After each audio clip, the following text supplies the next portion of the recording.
Alright, so today we're gonna learn how to make a video go faster or slower in YouTube. So I have a YouTube video pulled up.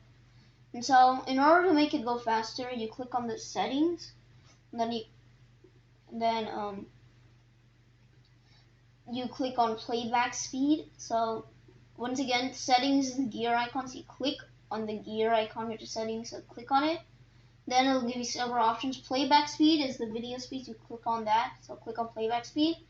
And then there's different options. So normal, it's right now normal, but you can have 1.5, and you can also have custom, and then 0.5.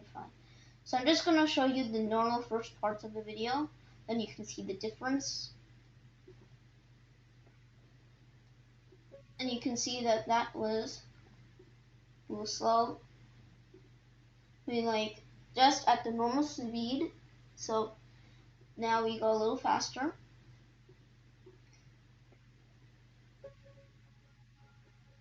As you can see, that was a little faster. I can replay that again. Yeah, as you can see, that was faster. Now let's go slower than the normal speed. As you can see, that is really slow. And that is how to change if a video is faster or slower in YouTube on a computer.